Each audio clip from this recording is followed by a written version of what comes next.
Welcome back to another episode of Across the Bifrost. This is Dr. Norbert coming to you from the middle of, I don't know, what is it, like the danger room that we're in? Yeah, I feel like we're in the danger room. Oh, yeah, I guess we are in the danger room. I was going to say the Kree Empire and the Shi'ar, because this is the War of Kings like extract year, right?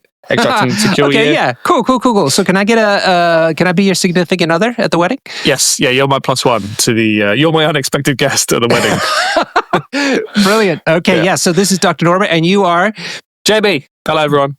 Hello, everybody. So I am very pleased to announce that we have legitimately caught up with absolutely every box that has come out since we decided to do the podcast. Can you believe it? We did it. Yeah. We started in January, and here it is very early July as we record this. So it took us about 6 months to get to this place.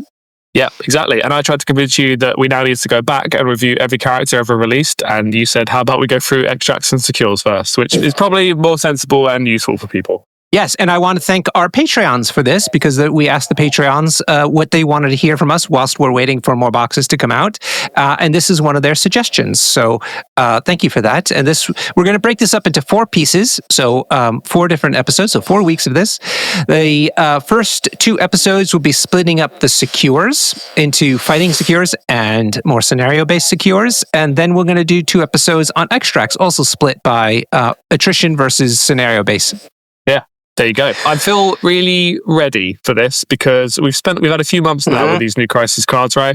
Yep. And it was a bit of a very confusing when they first came out, especially the fact that we kind of saw, 5 of each, I think, and then one of each wasn't then like legal in the normal rotation. It was all very confusing, but now the dust has definitely settled. We've been to a few events now. We've seen, what works and what doesn't work on these things. So I feel ready to talk about this stuff now, despite the fact that me and you just, for some reason, have been brought down by a mysterious cold all weekend. Yeah, after hanging out, we hung out, a rare social hangout for me and Norbert, where not much MCP was involved, and we both ended up sick. So we've learned to never do that again and only play MCP. We're not meant to be in the same room together. Yeah. So excuse the bunged noses, but yeah, we're going to get through this together. Yeah, thank you. And also, big thanks to the Patrons. Man, you guys have been really coming through. We've got a lot of signups. We're going to announce a new way that people can support us very shortly once Hannah gets that all set up. And but in the meantime, you guys have been really kicking it. And I have to say, it used to be whiskey that they help get me, but now that it's summer, I've switched to the G&Ts as you do when it's warm out. Yeah. And I'm going to use some Patreon money to buy this new gin that I was introduced to called Papa Salt. Why ever did someone discover the name of that gin and think of you, Norbert? I don't know, but it really hit home. So there is a new gin out called Papa Salt. I don't know if it's any good, so don't buy it on my account. But I obviously need to buy it. So I'm going to try some. So yeah, there you go. So yeah, if anybody is confused by what we're talking about, Norbert is rather salty when he plays MCP, especially against Across the Bifrost listeners. We found out.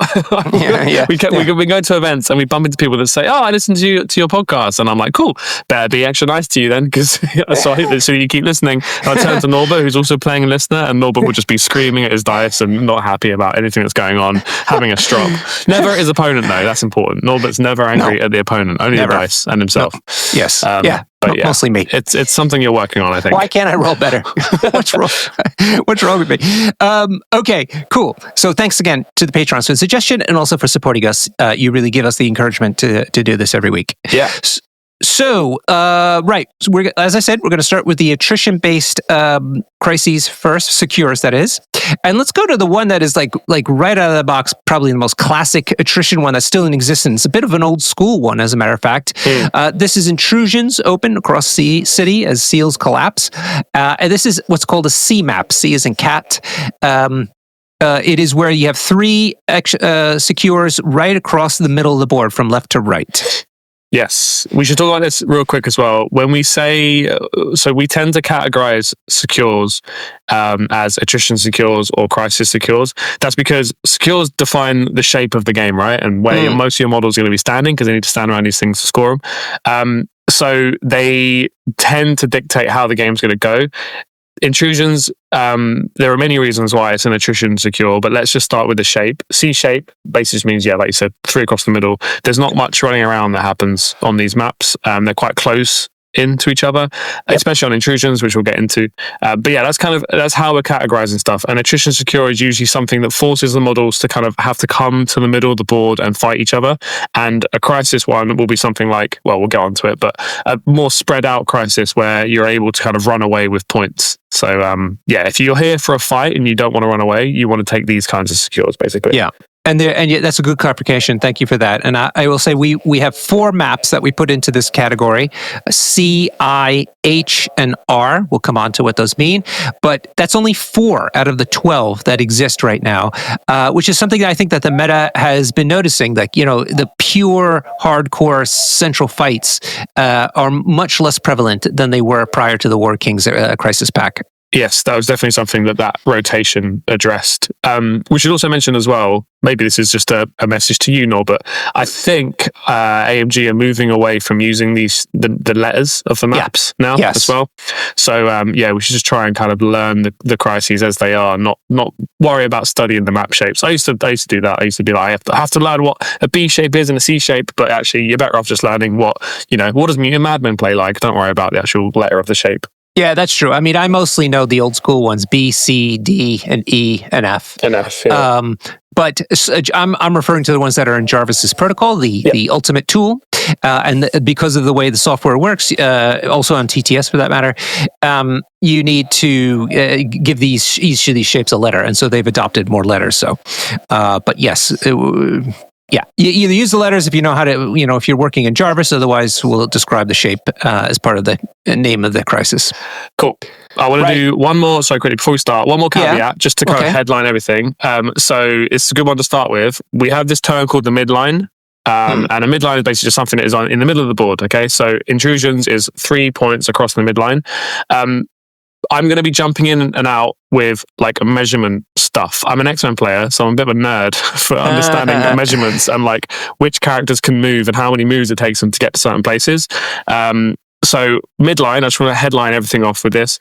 The midline, every character in the game takes 2 move actions to get from deployment to the midline, unless you are a medium-based long mover like Namor, Angela, or Amazing Spider-Man.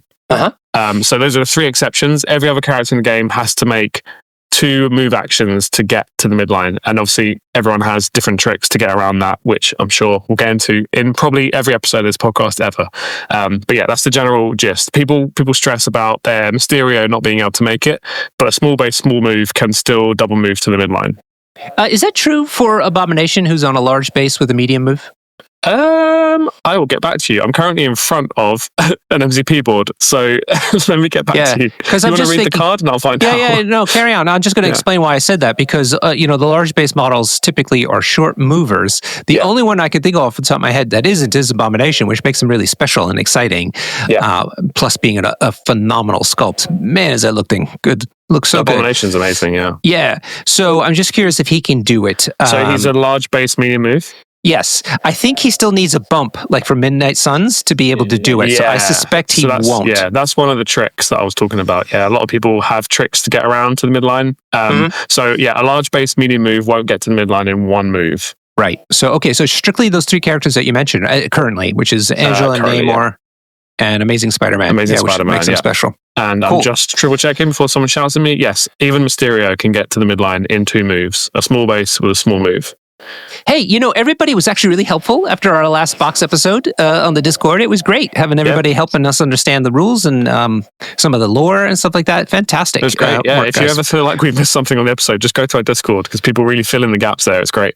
Yeah. Every we have a ATB episode channel strictly for a discussion about each of our episodes, and I always post the new episode in as a kind of like a marker in between the discussion. So if you just look for the marker, so to speak, by looking for the name of the episode, you can then scroll below that to see what kind of chat was happening over the course of that week. Okay, so the first one is a C map, which is, like I said, straight across the middle, 3 items, secure things, and they're evenly spaced, basically. So they are 6 inches from either left and right board edge, and 1 right directly in the middle of the board. They're worth 1 point each. The interesting thing about this one, which makes it in particular very a fighting kind of oriented scenario, is that you can pay a power to interact with any one of the secures. And if you roll anything except for a blank or a skull, you can then place yourself on another of the secures. It's a portal, basically. If you roll those other ones, the failures, so to speak, then your opponent places you somewhere. Keep in mind, though, once you get placed to another one, if you haven't interacted with it yet, you have another power, you can interact with the new one that you're at, and hopefully, basically have another go at it. Yes, exactly. That's just kind of a general rule from the core book: is you can interact with every secure once per turn. So yeah, if you jump to the wrong one, you can, or even if you jump to the one you want to, you kill the guys there, you can then pay one to, hopefully teleport back to where you were. Obviously, remember that if you fail the first one, go to a different portal, and then fail that one, your opponent could put you back on the first portal, and you then are stuck. You can't interact again. So that happens to the best of us. So I stupidly messaged AMG when the rotation of crisis cards came out, because I thought they left this in by mistake. They wrote a whole blog about how they got rid of EMAP, so demons and gamma got rotated out because they favored fighting over move actions too much. Is that what they said? Yeah, something like that. Basically you were fighting too much and you weren't moving around enough. And I was like, oh, they've accidentally left intrusions in because you never move on this crisis. But they're happy about that. They think it's cool. So yes, basically what tends to happen here is you move up to the secures on round one, and then for the rest of the game you never move again, because you're just portaling between these secures just to chase down targets. Yeah, I should mention, though, that when you do portal, you do drop your extracts. So there's a little bit of a disincentive for you to just portal wherever you want. Yeah, exactly. But if you're feeling really risky, you can portal, drop your extract, go to another portal, do whatever you're going to do, and then portal back to where you were and pick the extract up again. Yeah, That's mega gambling. Wow, that is pretty cool. Yeah, it's cool when it works. So I think this is the quintessential attrition scenario still in the pack. In other words, if you're playing an attrition-focused roster of whatever kind, this is basically one that is a solid slam dunk that you put in there. It is forcing you in the middle, forces your opponent in the middle. It also, because of the portaling, means that you can actually, get from one place to another. So it's not like you even have 3 different parts of the board, so to speak. You could fairly reliably get to wherever you want to go. And so it's kind of an always fighting kind of a scenario. Do you feel, in general, that when people, with the extracts, you basically your first round, maybe 2, is you grab up all the extracts, but then you just cluster on the secures in general? Yeah, I think that's generally how the game goes, right? Round 1, the first few activations are just grab the extracts before your opponent does, and then the secures are the ones that matter for the rest of the game. So when you're thinking about which crisis cards you want to take, I often go with secures first, because I want to know what kind of shape I'm going to be in, and the extracts come as a second thought. But as you said already, if you're here for a fight and you think that your roster is, going to outfight most other teams, you want to take this with you, because you're basically forcing them to come and interact with you, and they can't run away because they need to be on those secures to score points. Yeah. So, I think let's talk about approaches to this crisis shape. I feel like you basically find characters that will pick up an extract on the way up to one of the secures. So, and that you could do that in 2 actions typically. Yeah, pretty much. Or you pick up an extract that's on the secures, because all 3 of these secures overlap where some extracts might be sitting. Yep. Yeah, that's right. So like hammers, for instance, is on the 2 sides here, so forth. So I feel like this is one where you need to really think hard about who you're putting up front, whether they can withstand the first onslaught from your opponent in reaction to your moves, and whether you have tactics cards maybe to help you in that regard. Yeah, for sure. And I mean, we probably shouldn't go into too much detail about it, but there's this concept of a safe grab in MCP, which is super important, which essentially just means you have a way of going to the midline, grabbing an extract, and then running back to safety. And it's so important because the game is so killy these days. It's really important to have that. But on intrusions, the secures are on the midline, so there kind of isn't any running away. So there's that. You probably, if you're bringing this in your roster, you probably don't want to actually have any character that can't stand on the midline, if then in fear of falling over. You're basically forcing everyone into a fight here, so there is no safe grab. No. I mean, you could use things like fall back. You can use Ghost Spider's You tell me what it's called. The ones where she drags Lifesaver. Lifesaver to drag people But back. then you're not going to be on a secure, right? Yeah, but exactly. You're not going to be on these secures. You also have to worry about people who can charge round one, because they will move up one and then charge you on the secure. So you'll grab an extract, maybe be on the secure, feeling great, but then they get a whack at you. And, sometimes it's just chip damage, but sometimes it spikes, and then you even could be dazed. Yeah, and there's also some measurements to think about. So small base with a medium move and a range 3 attack can hit someone on the midline if they're deployed right across from it. Yep. So you'll often see characters like Logan. I used to do this all the time back in the day, where you'd just place Logan opposite a secure, and you go, well, anyone who's going to, land on that secure, I'm going to move once, attack you, and then place on you as well.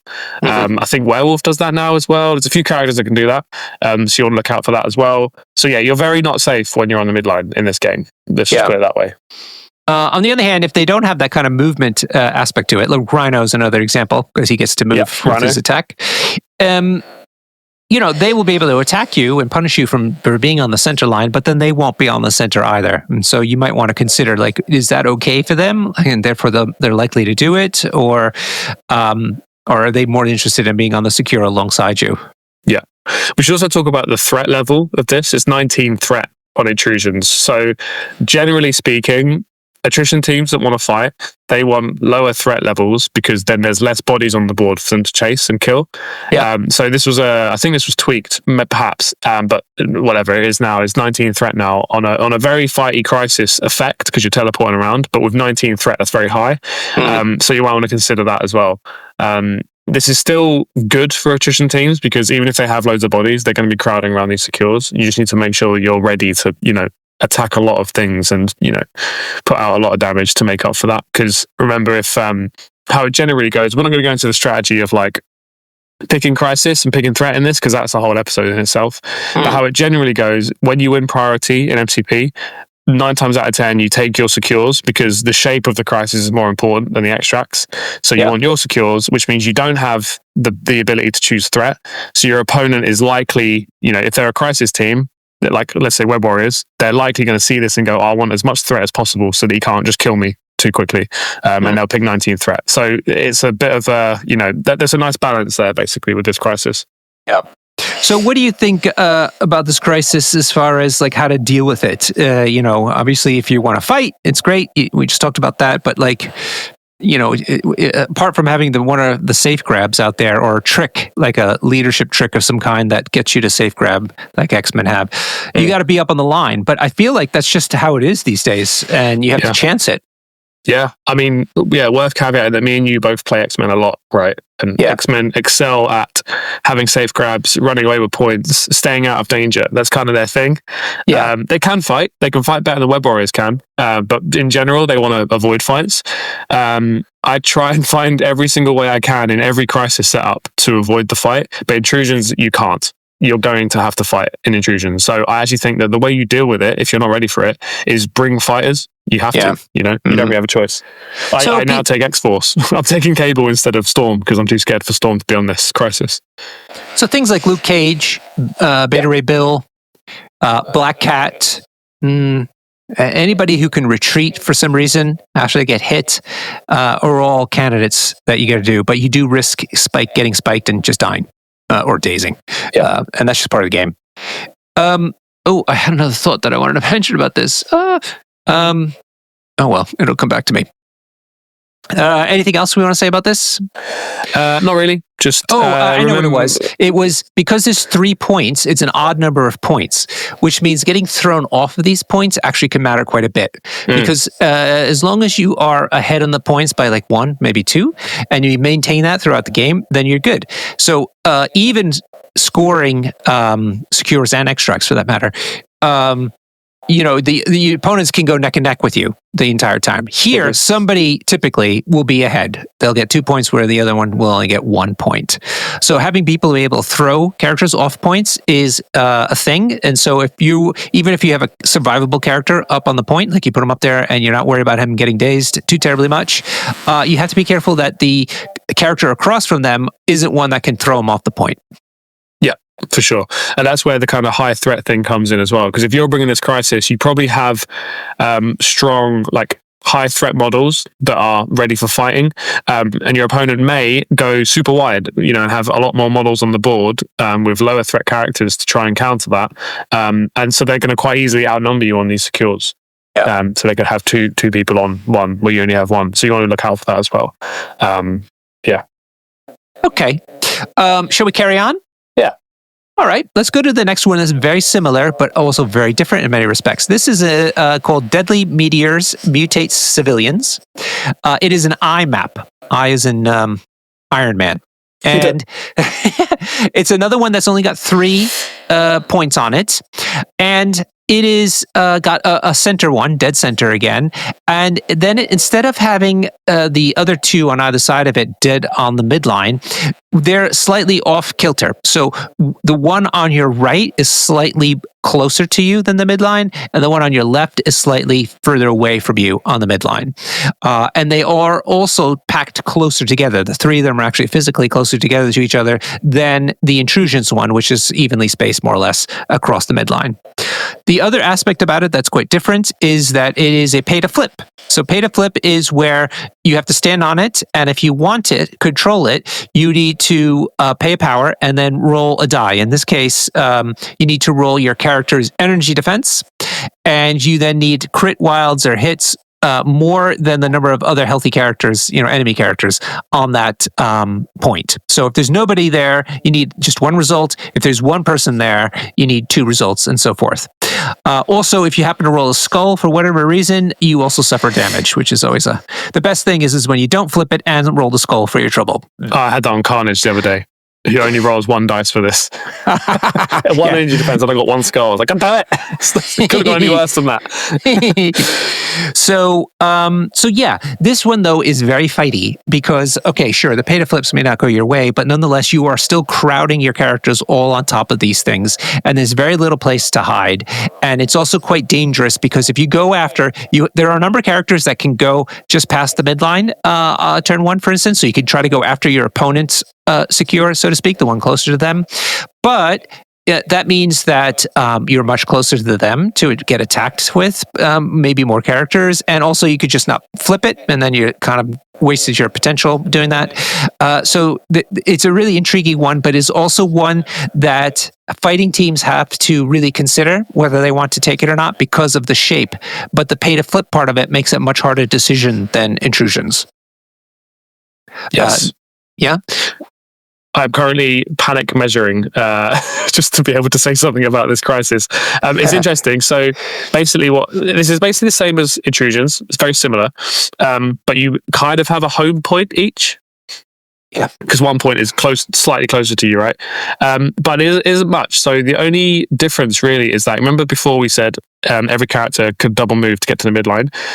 On this, the 1 point that's closer to you, a small base with a long move can get to that in 1 move. Yes. So that's a slight adjustment there.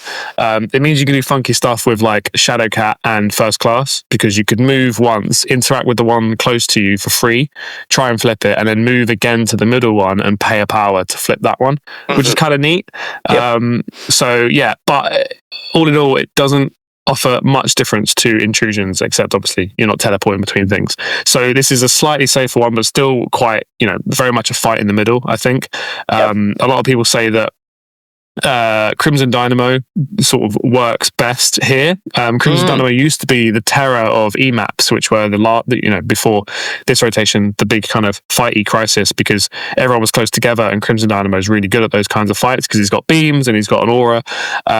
And yeah, these last 2 secures are kind of the one place that people think Crimson Dynamo still works because they're so smushed in the middle. Yeah. So instead of him, E shape was north to south orientation, and he would just sit at the back on the south side and shoot forward. Here he has to kind of angle. He has to be on the right flank and then shooting up on a diagonal across these 3 points, but more or less does the same thing then at that point. Yeah, or stat in the middle, in the middle of both and influencing both points. Yeah, I suppose, yeah. Yeah, and then the point, so your opponent's home point, you can still get there with 2 moves. It's kind of the same as a midline, basically. Yep. But it means they're slightly further back. So that trick I mentioned in the last one, where you can move once with a small base, medium, and then attack range 3, you won't quite make it. on this home point. So it's like very slightly has a kind of home safety thing to it, but not by much. We should point out, as corner cases this is, unfortunately, small base, short moving models, which do exist in the game, will not get over to that opponent's home point. Yes, correct. Unfortunately, because they can just Mysterio. barely make Mysterio, Crossbones 2, Supergiant. I guess, I don't know, even Supergiant. Yeah, they don't quite make it. So therefore, the other side. That's for your home point. But to be fair, Crossbones 2, is he a small base, small move as well? Did they give him the same problem? Yeah, I mean, he's a beam machine. So actually, I think he's pretty great on this Crisis. It's just that he can't do much round one. But so you're right to point that out. But I mean, and also it's pay to flip. I see a lot of X-Men teams taking this. I kind of cringe when I see X-Men teams taking this because that seems crazy. Talk to me. Yeah, it feels too fighty for me, for my liking. But what do I know? So I'm just a bit of a scaredy cat when it comes to X-Men. People say that this is X-Force's best Crisis. I'm yet to figure out why, but they do like a fight, and that's cool. They're very mobile kind of killers. Cable is an amazing mobile killer, so he likes this because he can kind of jump between points and flip them. I'd say the big thing with pay to flips is they take a bit of practice. You have to get used to playing them, but that's all they are really. There used to be a joke that X-Men are really good on pay to flips because they have this card called First Class where their first interact in round one is free.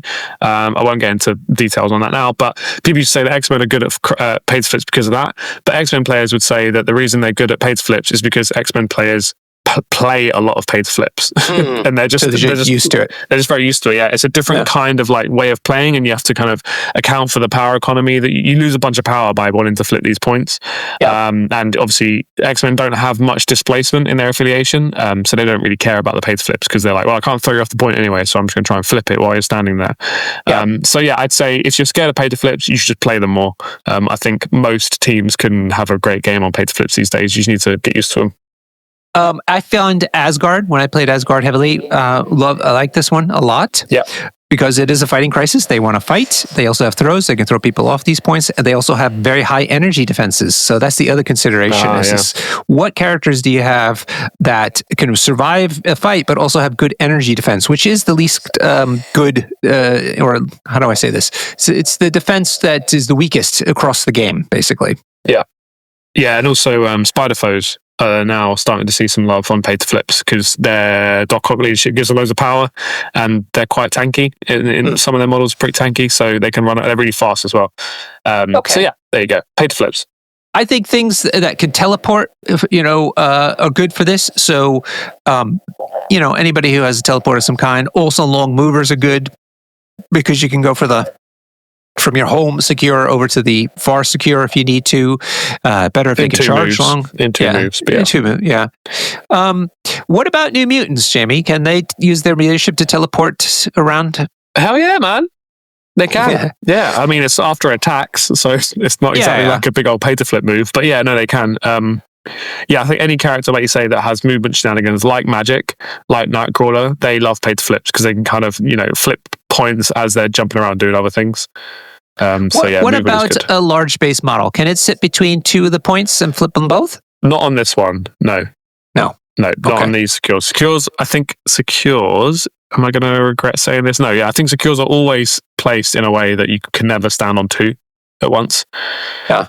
Besides the ones that get moved around by player effects. But so you can't stand between them here, no. Using the Defender's bridge thing, what's that thing called? The teleporting spell. The Pentagram of Ferrara, is that what it's called? Yeah, that's it. Thank you.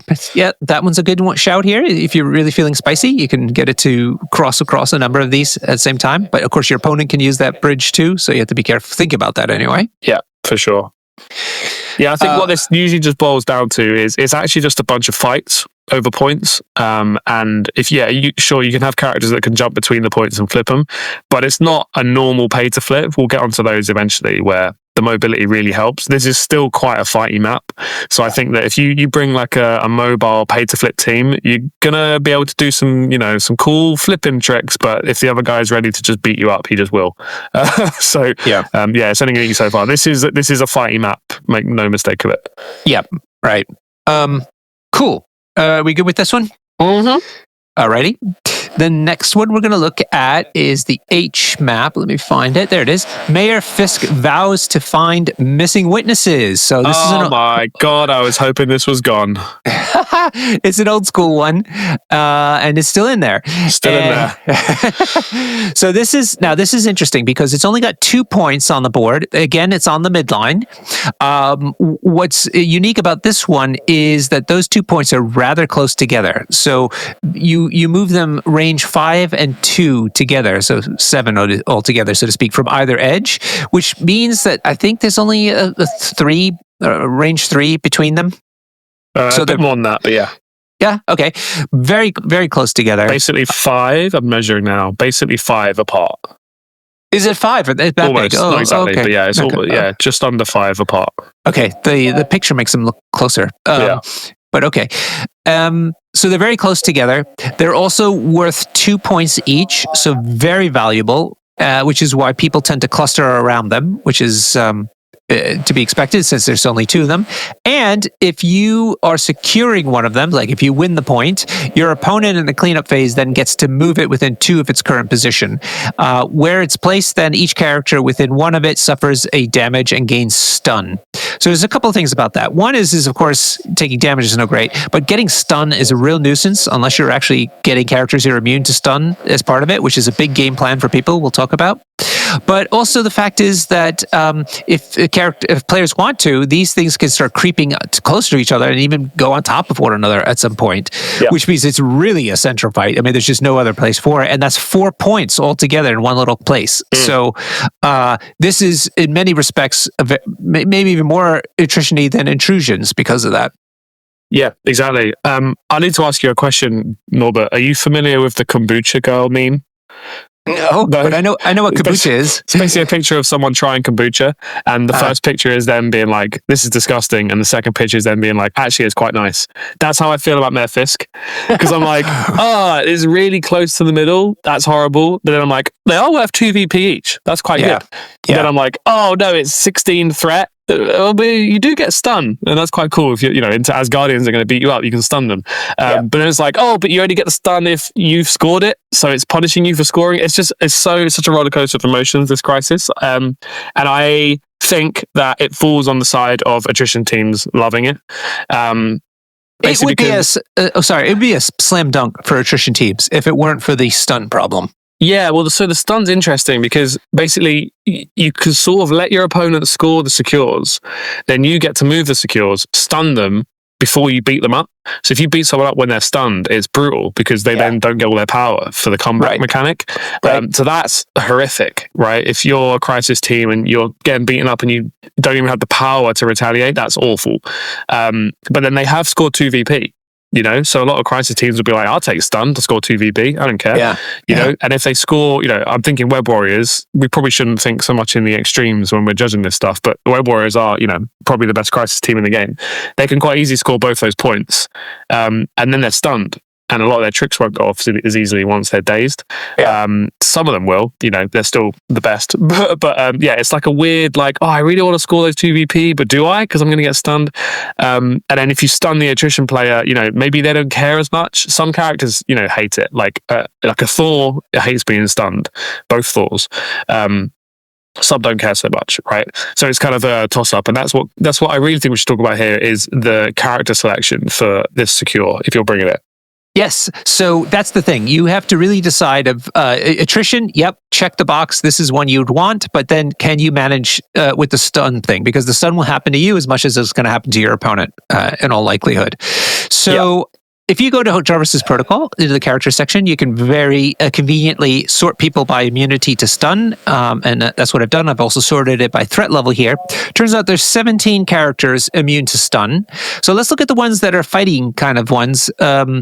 That are also immune to stun. What do you say? Yeah. Okay.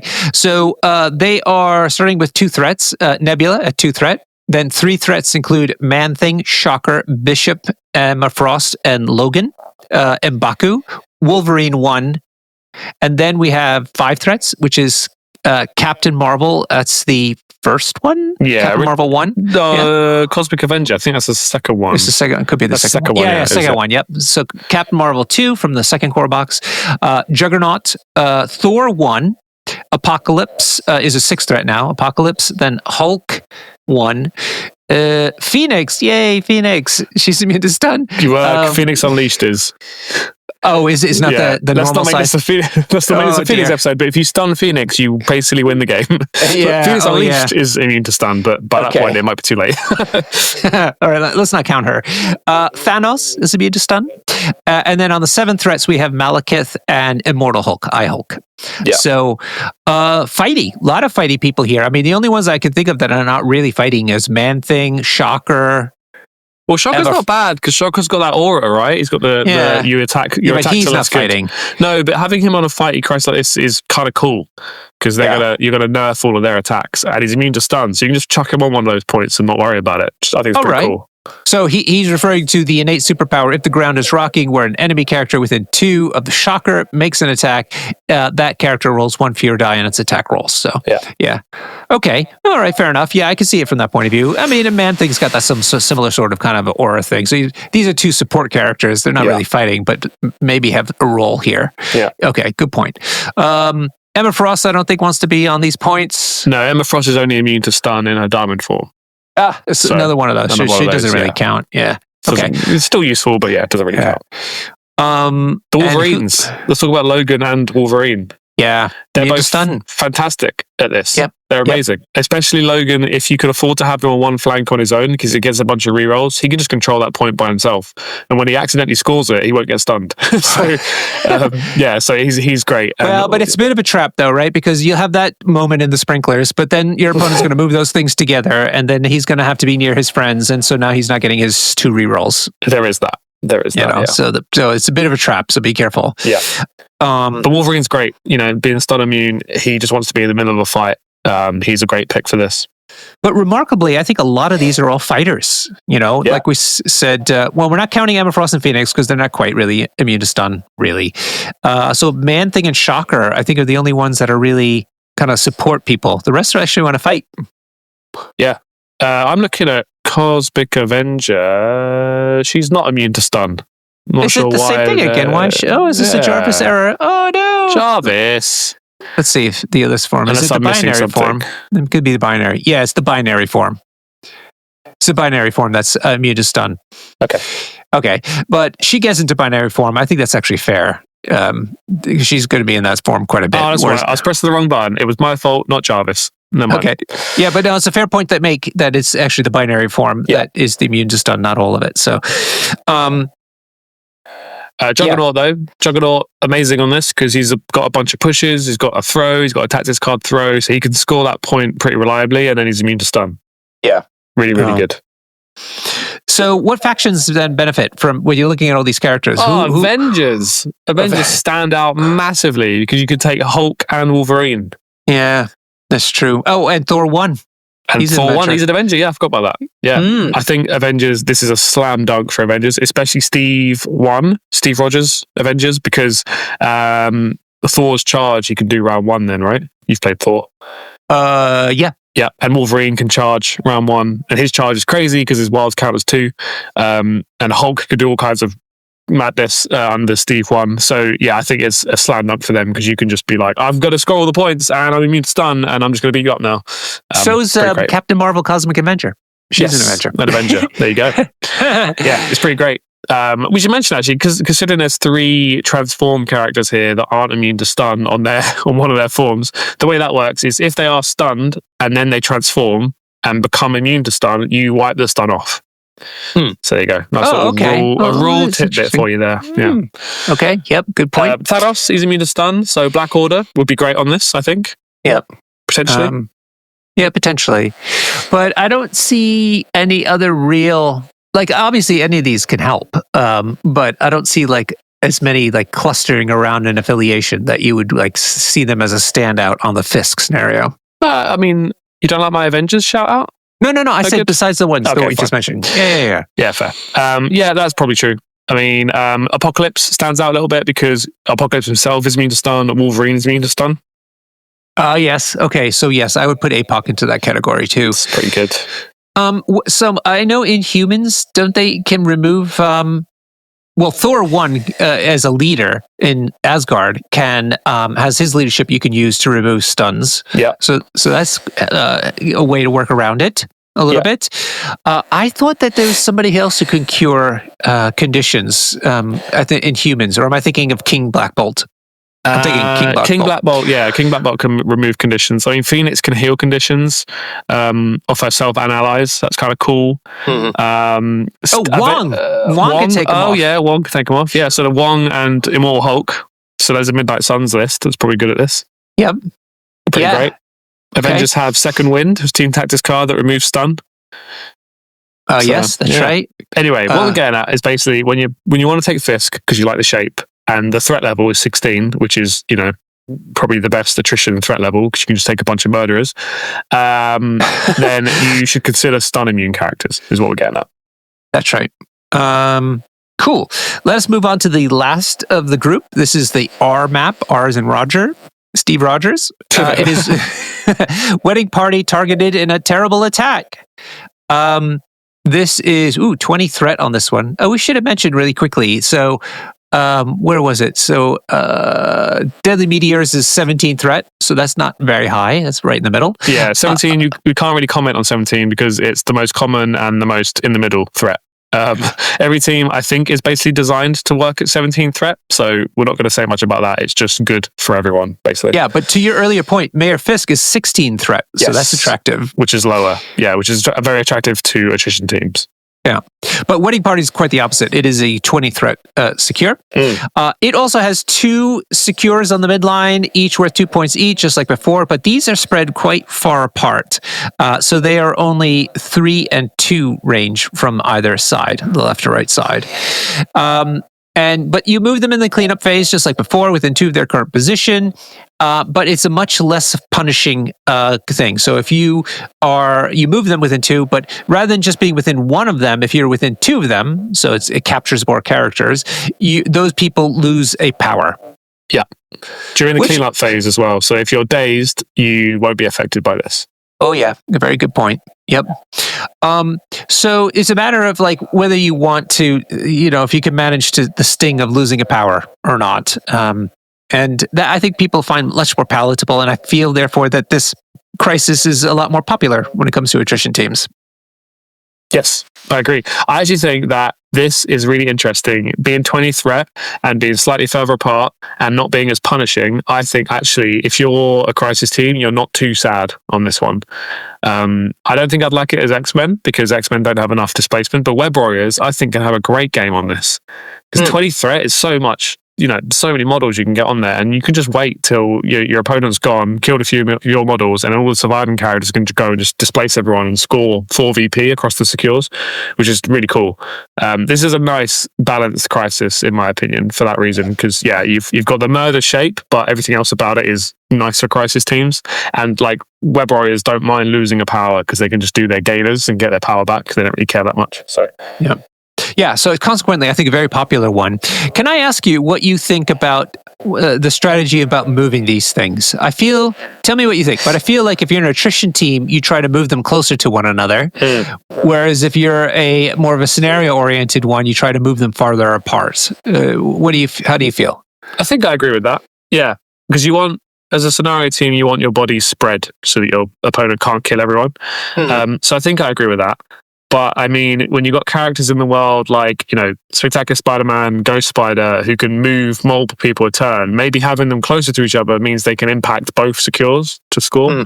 So I'm not sure. I'm actually not personally very good on these maps, so I don't want to answer too definitively. I've never really figured out what to do with these secures. I mean, half the time I forget to move them at all. So be careful with that. I'm not sure. I think maybe personal preference depends how the board state's looking. But I mean, if you've got an Immortal Hulk on one of them, I probably want to move the other one away from him and just hide. Do you find in your experience that people tend to leave them on the midline though, and it's just moving them back left or right, or do you see people trying to move them either north or south? Yeah, I think it's like what we were saying with intrusions, where once you've moved onto the point in round 1, you're kind of just going to stay there for the whole game. I don't think moving them up or down really changes anything because you're all your characters on the midline. Obviously, you're going to move a bit because you can basically move them. You can be sneaky because your opponent has scored it. You can then move it away from your opponent's characters so they're not contesting anymore, and then into your characters so you are contesting it, which against an attrition team might happen quite often because if they've dazed you, you're not even going to suffer the loss of power.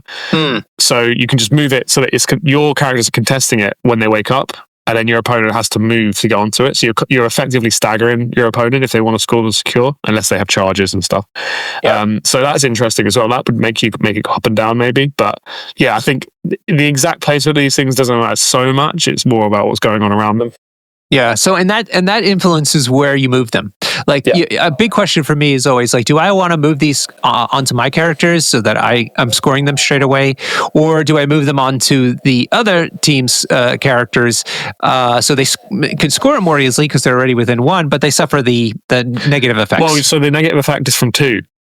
So you can. No, here, I was just thinking about both scenarios. But well, it's slightly different, right? Fisk, I mean, stun is debilitating enough. It might warrant you putting it within one of your opponents to be like, well, you are contesting it, but you're also stunned, and that's awful. So, I think is hard. Maybe that's a sign of good crisis that I can't tell you right now. Here's what you should do every game. You need to just kind of adapt to what's going on the board, Which is good. Yeah. It's a good thing. Yeah. But I mean, that's the kind of thing that goes through my head. It's like, who's going to suffer more from this between the scoring potential and also the negative potential? Yeah, exactly. Yeah. But this one is a little less of a problem, right? Because you can maybe put them on within one of your characters, but then it still affects not only your characters, but theirs because it's still within 2 still. So it's a more forgiving crisis than the Fisk one is. Yeah, for sure. In that regard. But yeah, so those are the 4 that we're looking at from an attrition point of view. Intrusions, in summary, intrusions is definitely one for attrition teams, and it's also quite neutral, so to speak. Whereas the Deadly Meteors one is on the surface, the shape seems very much about attrition, but it has between the pay to flip and also taking some damage, it's got some drawbacks that you have to think about whether you want to use it or not.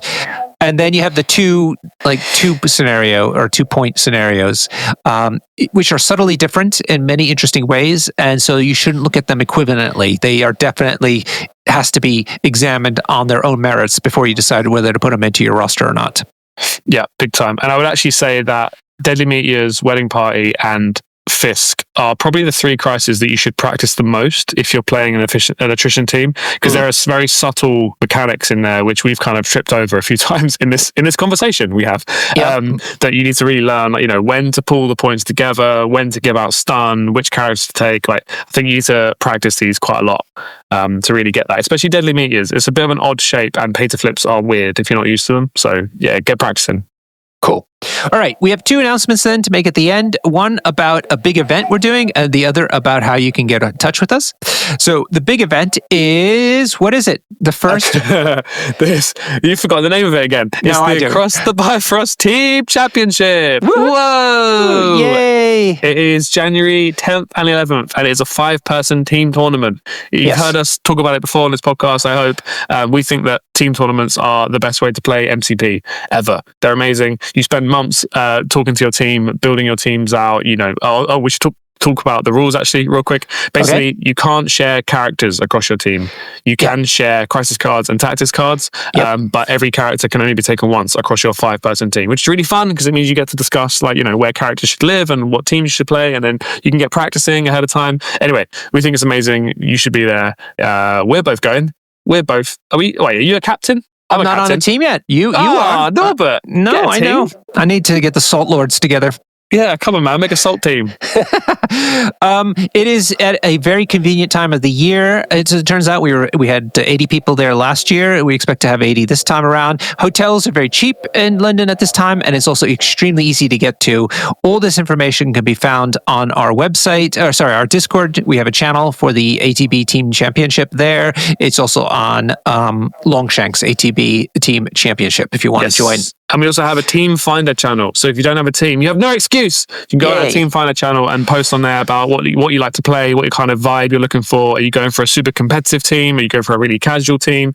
And there's already been some teams forming on there, which warms my heart. So yeah, please come and jump in. You literally have no excuse. I will not accept any excuses.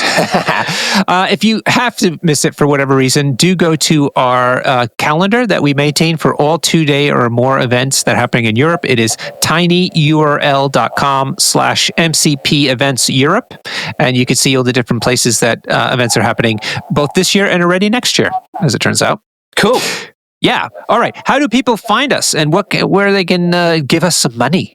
Go to our bloody Discord. That's where all the cool kids hang out. That's where all the corrections for the episodes happen and all of the lore drops that I missed go per episode. So you can go check us out there. That's linked in the description of this thing here, wherever you're listening to. And you can also go to our Patreon. It's only some pounds a month, and it supports us and helps us keep going. And if you are a Patreon member, you get early access to episodes where we interview people that have just won events and talk about how they did it.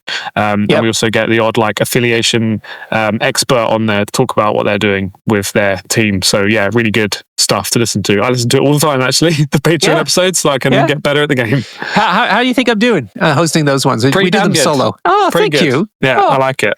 Yeah. So I would highly recommend, if you're interested in leveling up your game a little bit, go and subscribe to that. It's only a couple quid. Yeah. Well, a little bit more than that, but yes. A few quid, a handful of quids. You're cutting out, don't forget our producer. She gets a little cut. Yes, producer Hannah also gets a cut for editing Hannah. All of our she basically spends all of her time editing Norbert's highly inappropriate jokes out of every episode. So we need to compensate her somehow. So go and become a Patreon. All right. She should clip those all together once for a special After Dark episode. special, R-rated episode, Patreon only. All right, everybody. Until next time, cheers and happy gaming. Ooh.